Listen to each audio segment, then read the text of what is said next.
Hi, thanks again for having me here today. My name is Tim Ripper, and I'm a type designer at Commercial Type, which is a type foundry in New York City. And today, I wanted to talk a little bit about a recent project that I did, a typeface called Successor, which I've released through Commercial Type.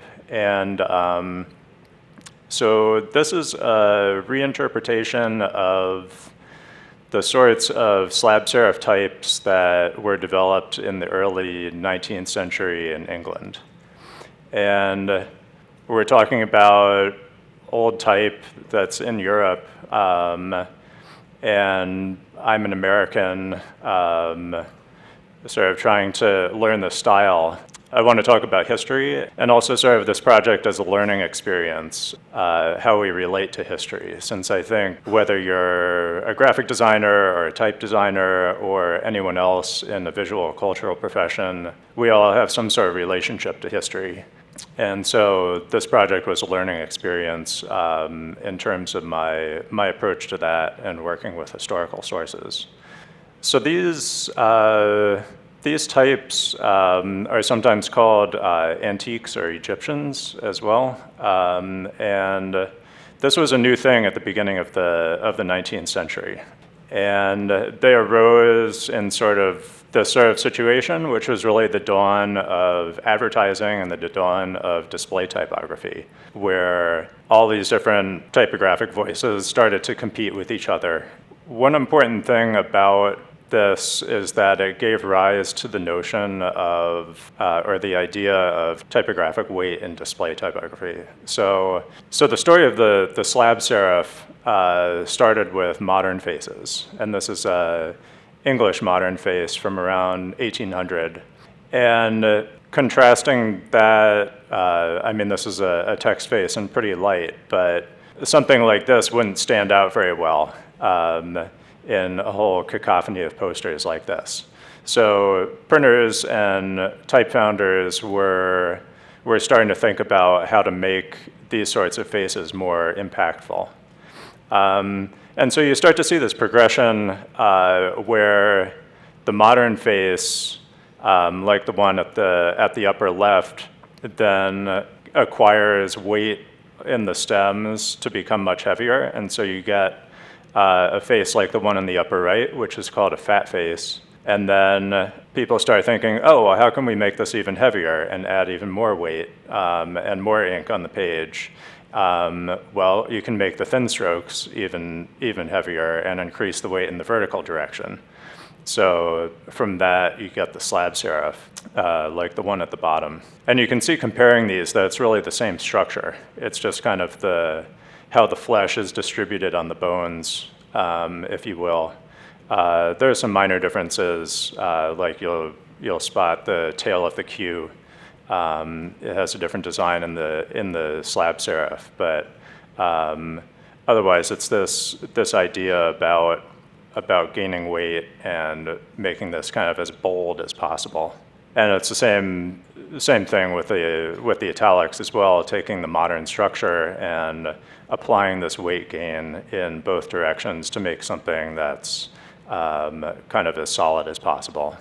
And so this was an incredibly successful idea because if you see the slab serif used on these playbills, there's just so much density to those letters, like in the word Pizarro, that it blows everything else out of the border.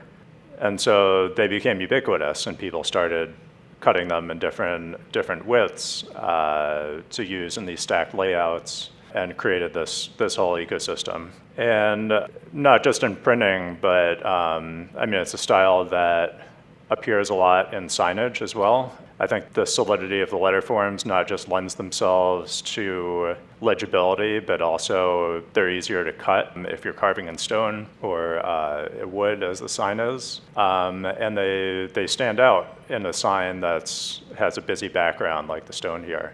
And from sort of a branding perspective too, I think these sorts of letters would have looked pretty novel at the time. So this was eye-catching as well for businesses. There's a lot more about the history of this, but I want to kind of transition here to talk about what more of the purpose of this project was and the process. And the purpose of this really starts with the St. Bride Library in London. I don't know how many people have been to St. Bride or know about this, but this is it's an archive of, that's one of the largest collections of type specimens in the world. And they have printing presses and metal type and matrices and punches and all this sort of artifacts of printing, particularly from England, but also from other countries as well. And so my colleagues, Paul Barnes and Christian Schwartz at Commercial Type, over the years have developed a relationship with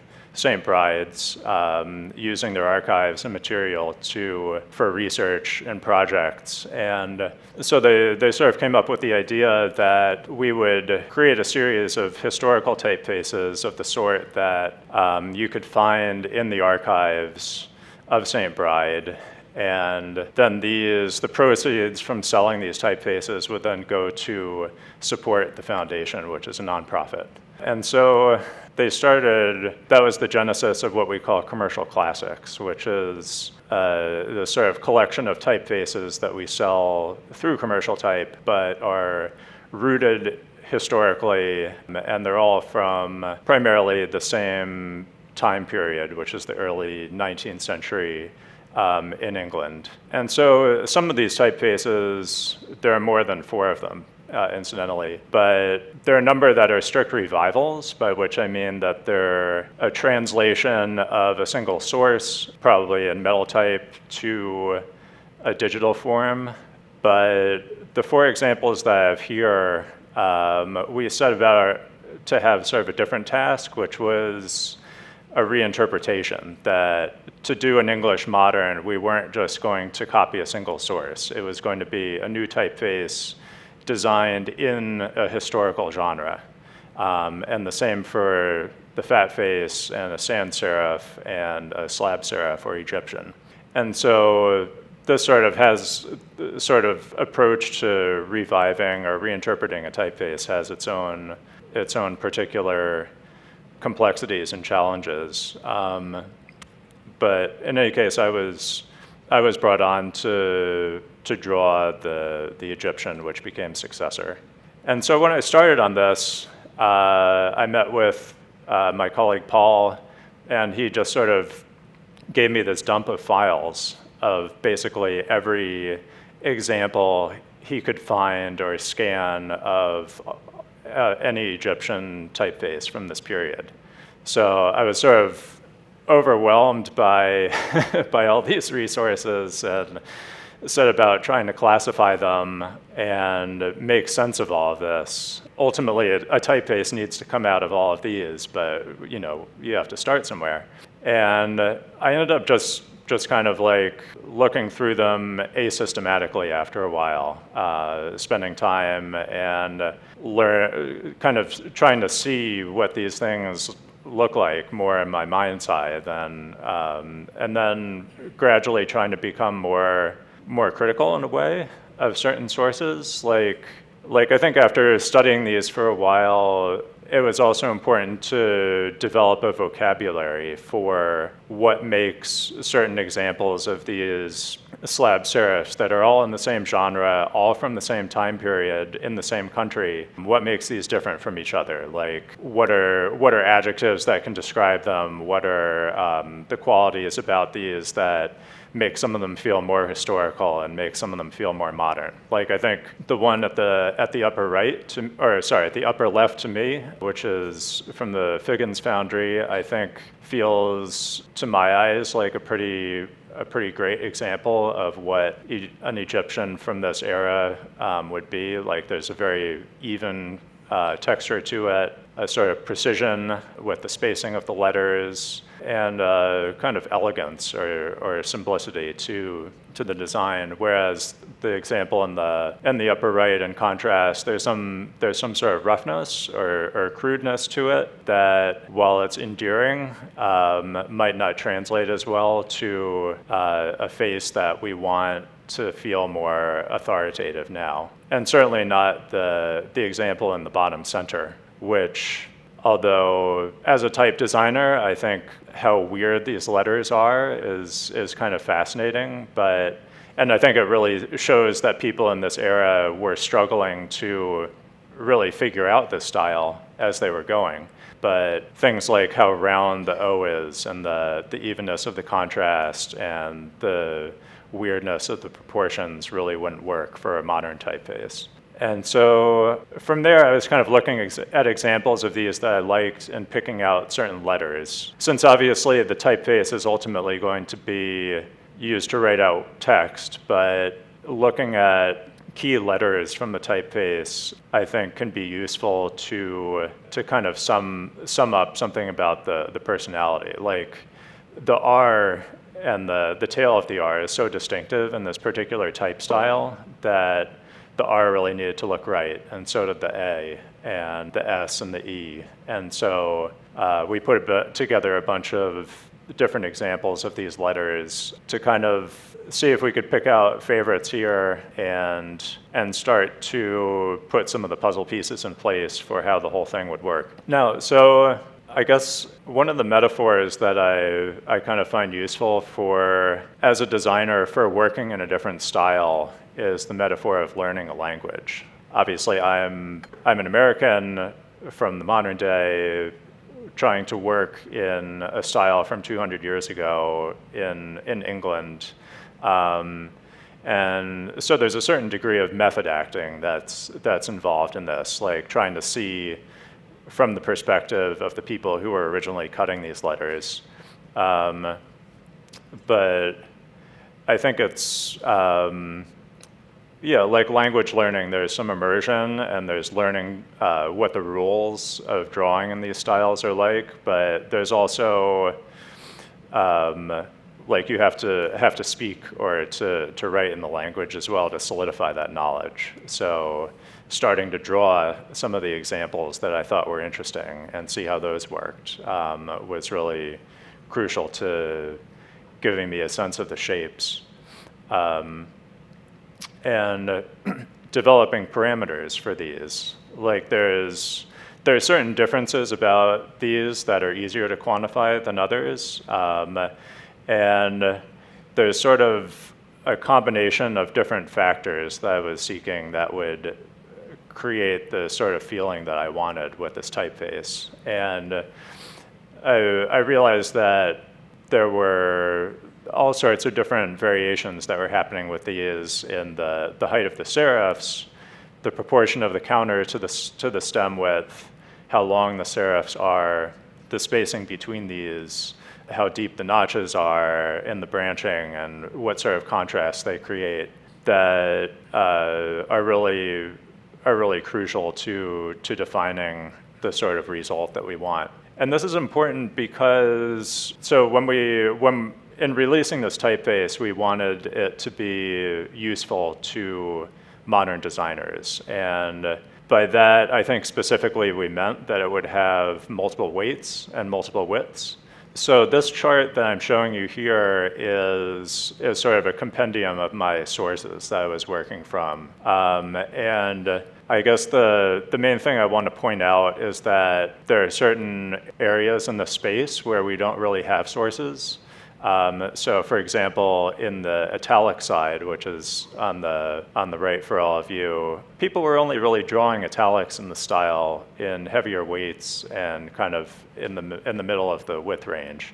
So there's a lot of things that, as a designer, I had to extrapolate from the initial sources. And so I think being able to have a vocabulary for how we want this to feel ultimately, and also the kind of parameters that create the ideal example of this are crucial to filling all of this out. So So that means that actually a lot of this is anachronistic. Like there's no historical model for a number of these different styles that I'm showing you in the finished family. I think that it's sort of a more important standard, not whether it's strictly historically authentic, but whether it's convincing. Like this isn't meant to be like a time capsule of typographic history updated till now. It's meant to be a new typeface that's drawn kind of from a modern perspective, looking back historically, that's usable to modern designers.